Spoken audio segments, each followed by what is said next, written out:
სახელითა მამისათა დაძისათა დაწმენისა სულისათა ჩვენთან არის ღმერთი მოგილოცავთ საეკლესიო ახალი წლის დადგომას ინდიქტიონს როგორც სხვაგვარად ეწოდება მას და ღმერთმა მოგცეს ამ ახალ წელიწადს უფრო მეტი დაფიქრებულობა და სულიერი წარმატება. ხოლო რაც შეეხება დღევანდელ სახარებას, როგორც ყველა იგავი და თხრობა სახარებისეული, ესე ძალიან საინტერესოა ჩვენთვის. მას ეწოდება იგავი საქორწინო ნადიმის შესახებ. მეფემ გამართა თავისი ძისათვის ქორწილი, ნადიმი და გაფრთხილებული ადამიანები, წვეულები, ვინც იყვნენ, გაგზავნა მათთან თავისი მსახურები და უთხრა, რომ მობრძანდით, ყველაფერი მზად არის, მაგრამ ზოგმა თქვა, ეხლა სხვადასხვა სახარებაში სხვადასხვანაირად არის, მაგრამ ძირითადში ასია. ზოგმა თქვა, რომ მე მიწა ვიყიდე და უნდა ვნახო, არამცალია. მეორემ თქვა, უღლეული ხარი ვიყიდე, უნდა გამოვცადო. მესამემ თქვა, მე თავად სოლის შევირთე და ამის გამო არ შემიძლია შენთან მოსვლა.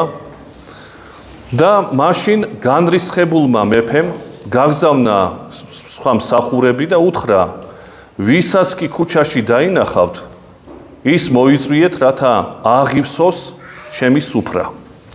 და მოვიდნენ უამრავი ადამიანი, ვინც კი ნახეს ქუჩაში და მათ შორის ესეც ხაზგასასმელია, იყო კაცი, რომელიც შესაბამისად ჩაცმული არ იყო. ანუ ქორწილისთვის მომზადებული არ იყო. ან როგორ უნდა ყოფილიყო მომზადებული, როდესაც ქუჩაში დაიარებოდა და მოიყვანეს იქიდან, ეს ხო დაპატიჟებული არ იყო. მაგრამ განურისხდა მეფე ამ მოუმზადებელ კაცს და ჩააგდო გეენიაში. ესეც ძალიან საინტერესო. რატოა ეს? ნადიმი, ქორწილი, ეს შემთხვევითი არ არის. ქორწილის ნადიმი ზოგადად ალბათ ყველაზე მნიშვნელოვანი სუფრა ადამიანის ცხოვრებაში. ყველაზე მნიშვნელოვანი ქალისაც და კაცის შემთხვევაშიც. და როდესაც ეპატიჟება ადამიანი ქორწილში, მე ყოველ შემთხვევაში ვცდილობ თუ ისეთი მართლა საქმე არ მაქვს საეკლესიო, ყოველთვის მივდივარ ხოლმე, რომ გავიზიარო ამ ადამიანების სიხარული. და შემთხვევითი არ არის ისიც, რომ მაცხოვარმა ქორწილი გაიზიარა. პირველი სასწაული, თქვენ იცით, გალილეის კანაში აღასრულა, როდესაც ღვინო კი არ ქონდათო, არ ეყოთ. არ ეყოთ. სიხარულს მოაკლდა ღვინო, ბანალური ერთგვარი თქმა. გაენაწილებინათ ისე, რომ ყველას ყოფნოდა, არ ეყოთ. და მაცხოვარმა ეს სიხარული, რომ არ ჩაშლილიყო, გაამრავლა წყალი, უბრალოდ წყალი გარდაქმნა ღვინო და გაამრავლა ეს ღვინო. ასე რომ ერთ შემთხვევაში, რა თქმა უნდა, ეს რეალურია მაცხოვრის სასწაული, მაგრამ მეორე შემთხვევაში ეს არის იგავი საქორწინო ნადიმის შესახებ. მაგრამ ამ ქორწილში არ მოდიან ადამიანები, ვინც იყო დაპატიჟებული. ეხლა ეს რომ ძალიან ბანალურად გავმარტოთ, ეს არის ებრაელების მიმართ თქმული, როგორც წინა კვირას ბოროტ მევენახეებზე ვისაუბრეთ. ეხლა ამას აღარ დაუბრუნდები. დღევანდელი სახარებაც ერთგვარად ეხმიანება ებრაელთა ცხოვრებას. ესენი იყვნენ პირველ რიგში დაპატიჟებულები. იმ მაცხოვრის ნადიმზე, რომელიც ემზადებოდა მათთვის. ისინი არ მივიდნენ და წარმართები მოვიდნენ მე ამ სუფრაზე. ეს ძალიან ბანალური თქმა არის და ამას აღარ შევეხებით. ჩვენ რა, როგორც ყოველთვის ამას აღვნიშნავ. ეს ებრაელები გასა, მაგრამ ჩვენ ხო ჩვენზეც არის აქ. პირველ რიგში ყველა ადამიანზეა. ადამიანებს არ სალიათ რომ ქორწილი გაიზიარონ, ეს სუფრა გაიზიარონ, ყველაზე მნიშვნელოვანი და ზოგადად ქორწილის სუფრა და ეს ნადიმი, როცა სახარებაშია თქმული, ყოველთვის არის გაიგივებული ღვთისასუფეველთან. ანუ ღვთისასუფევლისთვის მე არ ამცალია სხვაგვარად ამბობს თითოეული ჩვენგანი. მაგრამ როგორი კაცი ამბობს რომ არ ამცალია მე შენთვის. რომელსაც აქვს ნაყიდი მიწა ერთი მხრივ. თითქოს ნორმალური მიზეზია უნდა ნახოს, კაცმა იყიდა მიწა უნდა ნახოს, ხوار რამე ხوار მოპარეს ან რაღაცა ხوار მოატყუეს, ვინც ფული აიღო. იყიდა და წავიდა უნდა ნახოს. კარგი მიზეზია. მეორე უღლეული ხარი იყიდა, უნდა გამოსცადოს, ესეც ბუნებრივია. ახლა მესამემ ქორწილი თვითონ აქვს და ახლა იმის სადაც ცალია სხვის ქორწილისათვის.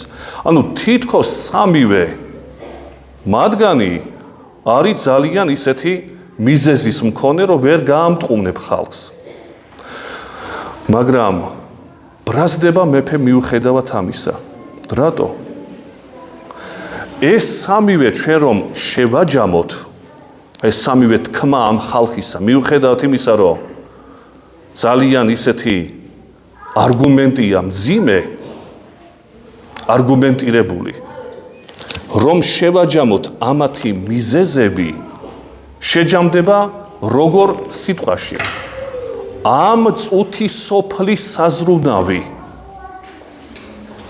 ზეცის საზრუნავი რომ ქონოდათ, ღვთის საზრუნავი რომ ქონოდათ, იქნებოდნენ იმ ქორწილში, სადაც უხმო მეფემ, მეფე გიხმობ შენ, ღმერთი გიხმობ შენ და შენ ხარ დაკავებული ამა წუთის სოფლით.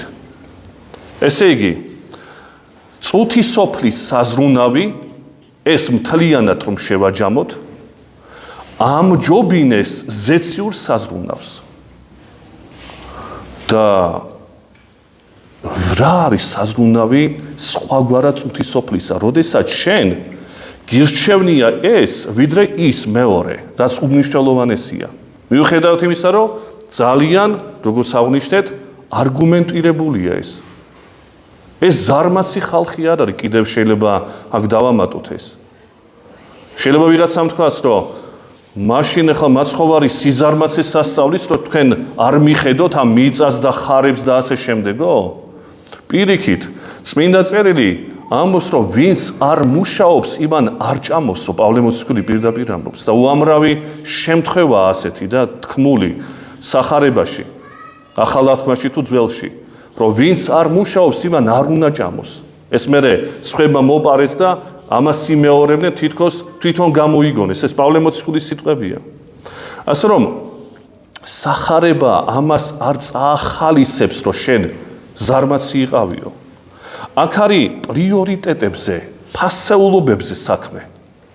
ესე იგი, მე მირჩევნია წუთის სოფლის საზრუნავი, ვიდრე ის შენი ნადიმი, შენი ქორწილი, შენი სასუფეველი.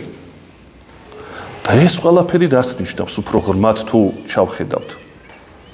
წუთის სოფლის საზრუნავი ხშირად არის მეორე ღმერთი ადამიანთან. უпростоრად კერპი. ჩემი სიყვარული და გული რაზედაც არის მიჯაჭული, თუ წუთის სოფლისაა ეს.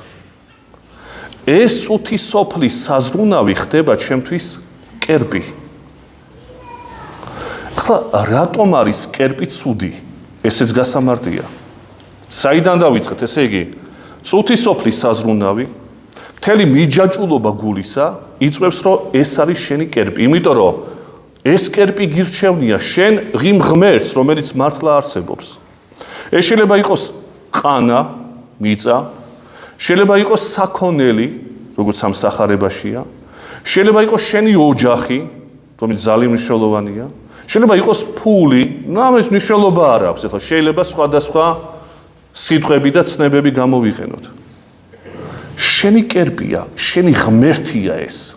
შენ სხვისთვის არაფერსთვის არ აქცალია. მას ეთაყვანები შენ. და ახლა კითხვა, რატომ არის კერპი ცუდი? ერთია, რომ რა თქმა უნდა ღმერთის ნაცვალია ის და ტყუილი ღმერთია. არარსებული ღმერთია. მაგრამ ჩემი გული ხო მიჯაჭული, ესე არსებობს ეს ღმერთი. კერპია, მაგრამ ხო არსებობს ეს ფასეულობა მატერიალური. რატომ არის საშიში კერპთ თაყვანისმცემლობა?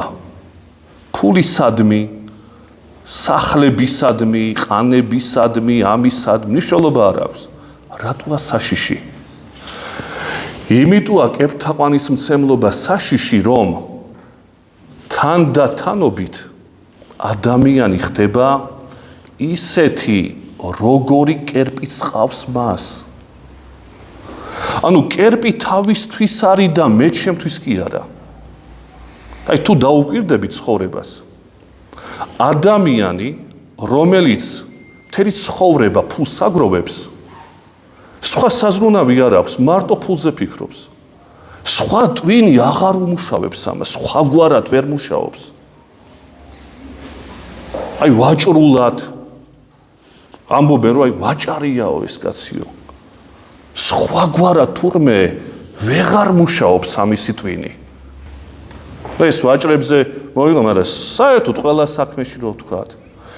ანუ რა კერპიც ყავს ადამიანს თურმე ეს ცალკე აღებული ცნება კი არ არის და ღმერთის ნაცვალი.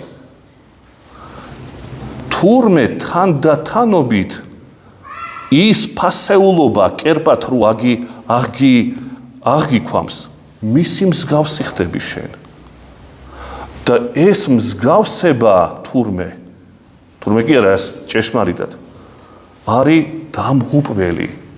რატოა დამღუპველი ასეთი მდგომარეობა? იმიტომ რომ წარმავალ წუთის სოფელზეა მიჯაჭული, რომელიც დღეს არის და ხვალ არ იქნება. ის მიწები იმ ხალხმა რო თქვა, რომ არამცალია მიწა ვიყიდეო, შეიძლება ხვალ შენი აღარ იყოს. ის ხარები შეიძლება დაიხოცოს შენი. ის ოჯახი, რომელსაც შენ ქმნიდა, ანაცვალებ იმას, რაც უპირატესია, შეიძლება არ ყავდეს ხვალ. წარმავალი კერპია ესა. და მისი მსგავსი შენ რომ ხდები, თურმე შემდგომში აღმქმელი ვეღარ ხარ ღვთის სასუფეველის მიღებისა. შენ ვეღარ აზროვნებ, რომ თურმე შეიძლება იცხოვროს კაცმა თავისუფლად მიჯაჭულობების გარეშე, კერპების გარეშე. როგორ შენ მანქანების გარეშე ვიცხოვრო, ფულების როგორ შენ თავს იკლავს ხალხი, ოდნავ თუ რაღაცა შეეხო მის კეთილდღეობას და შენ ხო ვიცით, რატო? იმიტომ რომ იმდენად არის ერთ ხორცი ამ კერპთან, რომ ეს კერპი რომ მოაცალო, ეს ღმერთი თვითონაც აღარ ვარგა კაცად. ადამიანი იშლება. იმიტომ ღმერთი მოუკლეს. და ღმერთი თუ მოუკლეს, ესე იგი მეც რაღაც მინდა ჩემი სიცოცხლე. აი ამაზეა მთელი ყურადღება დღევანდელ სახარებაში. რომელი გირჩევნია? კერპი წარმავალი თუ მარადიული? აი ამას შორის განსხვავება უნდა დაინახო ადამიანმა. ეს ერთი მომენტი, ეხლა მეორე, რომელიც ვახსენეთ. კაცი შემოვიდა მომზადებელი. არ იყო შესაბამის შესამოსელში ჩაცმული და ისე შევიდა ქორწილში და განურიცხდა მეფე. ეხლა ეს მომენტი ზოგადად აღებულია იმ ებრაული ტრადიციიდან, როდესაც მაგალითად არ ქონდა ადამიანს შესამოსელი, რომ ყოფილიყო ნორმალურად გამოწყობილი, იქვე აძლევდა პატრონი. რომ შენ შეიმოსე და ისე შემოდი ჩემს ნადიმზე. ესე იყო ტრადიცია. მაგრამ ამან უგულებელყო ეს როგორ ჩანს და ისჯება როგორ სამუდამო წარწმედით. ეს რო ცოტა გავავრცელოთ, ძალიან საინტერესო მომენტია და მაგიტომ მინდა ცოტა გავავრცელოთ. ქრისტეს შობამდე ცხოვრობდა, თქვენთვის უკვე კარგად ცნობილია და ბევრჯერ გვითქვამს, ცხოვრობდა ესეთი დიდი ფილოსოფოსი, ძალიან დიდი, რომელმაც შექმნა ეპოქა და დღესაც მისი ფილოსოფიით აღფრთოვანებულია მთელი კაცობრიობა.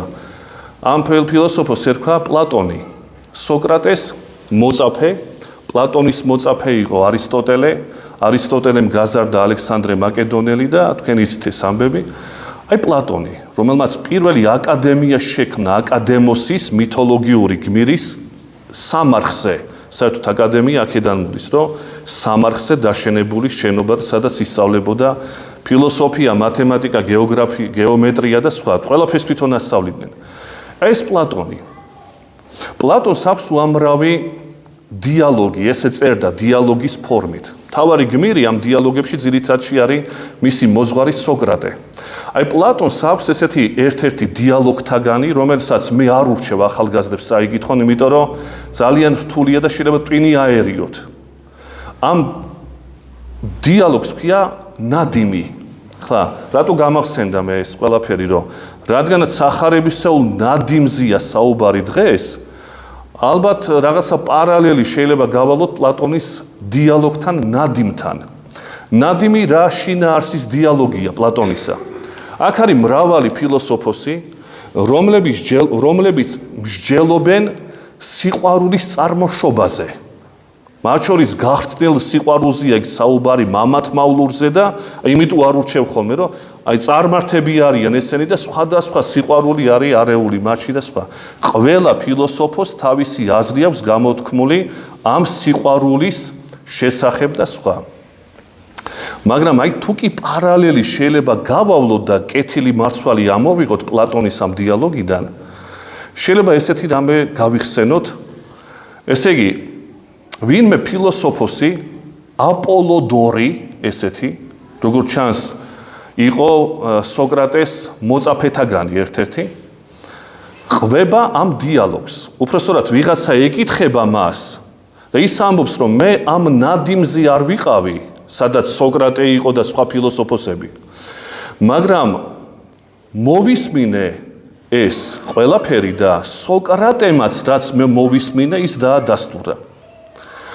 და იხსენებს ესე აპოლოდორი, როდესაც სოკრატე მიდის აგათონთან ნადიმზე. აგათონი არის მასპინძელი.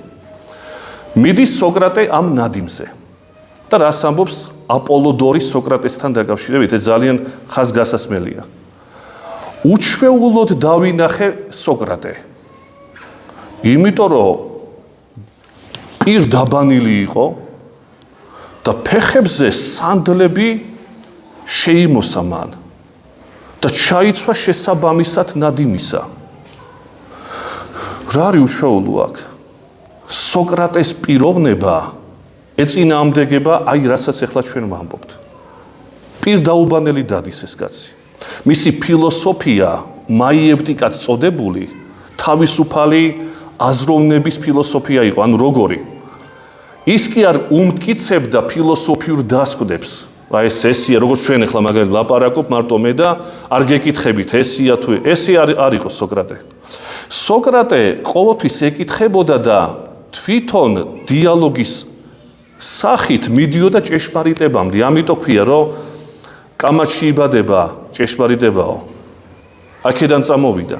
ეკითხებოდა თავისუფლად. შეიძლება აი მაგალითად აი მოსულიყო, წამოწოლილიყო და დაიწყებდა. აბა შენ როგორ ფიქრობ? სილამაზე რა არის? სიმშვიდე რა არის? დაუბანელი აბსოლუტური. ერთი შესამოსლი დადიოდა ფეხში შველი. ძალიან უბრალო აი ესეთი სავაჭროებზე დადიოდა, იქ წამოწვებოდა, რაღაცა შეიძლება იფურთხებოდა. ანუ ესეთი ფილოსოფოსი იყო. ყოველთვის უწესრიგო. ცხვირი კარტოფილივით, დიდი თავი, თუ გინახავთ მისი სკულპტურა. ანუ ესეთი აი შეუხედავი კაცი და ამავე დროს მოუწესრიგებელი აბსოლუტურად. ამის გამო მისი ცოლი სცემდა ხოლმე მას. ეს კიდე სხვა საინტერესო ამბებია. სცემდა დედაკაცი, სცემდა კაცს ესეთი მდგომარეობა. ეს სხვა არის. ხო და ეს სოკრატე გამოწყობილია პირდაბანილი მიდის ნადიმზე. აპოლოდორი ეკითხება, საით მიემგზავრები სოკრატე? აგათონთან მივდივარ ნადიმზე. გუშინ მე ვიყავი მანდ, ანუ გუშინ დაიწყო როგორც ჩანს ეს ნადიმი. მაგრამ ხალხმრავლობამ დამღალა და მეშინია ამ ხალხისა მე, როცა ბევრნი არიან. და დღეს რო შევპირდი რომ მოვიდოდი, აი ხლა მივდივარ მათთან. მე სოკრატემ თავისი სიტყვა წარმოთქვა სიყვარულის შესახებ იქ, მაგრამ ამ შემთხვევაში რა არის მნიშვნელოვანი? და გამოწყობილი იმიტომ ვარ ასე, რომ და ეხლა ძალიან მნიშვნელოვანი, რომ მშვენიერს და ლამაზს მშვენივრად და ლამაზად შევეგებო. ეს სუფთა ქრისტიანული აზრია. ჩვენ რომ ეს გადმოვიტანოთ ქრისტიანულ ღვთისმეტყველებაში, როგორ შეიძლება განიმართოს? მშვენიერს და ლამაზს სოკრატე ამ შემთხვევაში აგათონს უწოდებს და ნადიმს. ქრისტიანული აზრით თუ ჩავდეთ, ქრისტიანული აზრით სილამაზე არის ღმერთი. აი რომ მივდივარ მე ამ ნადიმზე სილამაზესთან, ქრისტიანმა შეიძლება თქვას, მე ღმერთთან რომ მივდივარ, სოკრატე გამოეწყო კი? გამოწყობაზე კი არ არის გარეგნულ ფორმაზე, ქრისტიანობაში თუ გადმოვიტანეთ. არამედ სილამაზეს მე ლამაზად უნდა შევეგებო. რას ნიშნავს ლამაზად შევეგებო? ნიშნავს, რომ მოწესრიგებული ტვინითა და სუფთა გულით. სხვაგვარად რო ვთქვათ, ნეტარიყვნენ წმინდანი გულითა, ანუ ლამაზნი გულითა, რომ ლამაზი შეიცდონ მათ. წარმართული დიალოგი ფედონია და ნადიმი პლატონისა შეიძლება ჩვენ გავაქრისტიანოთ ამ შემთხვევაში და მისი თქმა ნადიმთან დაკავშირებით სულ თავისუფლად შეიძლება ქრისტიანმა თავის ყაიდაზე გაიგოს. სილამაზე დოსტოევსკი გახსოვთ თქვენ, იდიოტში ამბობს, სილამაზე გადაარჩენს ქვეყნიერებას. და ვინ არის სილამაზე ამ შემთხვევაში? ღმერთი და ის პერსონაჟი დოსტოევსკის რომანში, რომელიც არის სულიერად ლამაზი, მიშკინი ამ შემთხვევაში, ეს არის მთავარი პერსონაჟი, სულით ლამაზი კაცი, თუმცა ეშინია ყველას მისი, მაგრამ მეორე მხრივ ყველას უყვარს. იმიტომ ლამაზია, სილამაზეს ხანდახან ადამიანები ვერ იტანენ. ლამაზი რო არის ადამიანი, შურთ და ვერ იტანენ. და ვინც იცის ამის ფასი, იმას უყვარს ეს სილამაზე. გააჩნია ადამიანს. აი სოკრატემ რა თქვა, რომ ის რო ლამაზია, მე იმიტომ მივდივარ ესე გამოწყობილი უჩვეულოდ თქვენთვის, იმ ფილოსოფოსებისთვის, რომ მე იმ სილამაზეს ვერ შევკადრებ ჩემ სიუხეშესა და დაუბანლობას. რასაც ქრისტიანობაში სუმთლად გამართლებული აზრი აქვს, რა თქმა უნდა. აი ეს კაცი სახარებისეული თხრობიდან, რომელიც მივიდა ულამაზოდ, ამ შემთხვევაში გამოწყობაზე კი არის საქმე, შინაგანად უგულებელ ყოფილი როა მისთვის ეს ნადიმი, ამიტომ ისჯება, აღმქმელი არ არის სილამაზისა და მაგიტო. თორე შესამოსელზე კი არ აქვს მეფეს პრობლემა. ამ შემთხვევაში ეს ჩანს, მაგრამ სინამდვილეში რა არის აქ? მოუმზადებელი ზერელეთ მივიდა, ნეტაი შენ, ოღონ მე ვიყო კარგად. შეურაცხყოფა მიაყენა, იმიტომ რომ ის სილამაზე არ იმსახურებდა ასეთ შესამოსელს, როგორც ამ კაცს ქონდა შემოსილი. სულის მდგომარეობა არ ქონდა ასეთი და მაგიტო. დაგლოცოთ ღმერთმა და მოგვცეს უფალმა, რომ ის ნადიმი, რომელიც ყოველთვის გველოდება ჩვენ, ღირსეული ადამიანები ყოფილიყავით, წვეულები, რომ ღირსეულად შევიდეთ ამ ზეციურ ქვეყანაში, ამ ნადიმზე. როგორც ის ფილოსოფოსები იქ, ასევე ჩვენ ფილოსოფიაში ზემოთ ღვთისასუფეველში, რომელიც არის ქრისტეს ნადიმი. დაგლოცოთ ღმერთმა და ჯვარი გეწეროთ.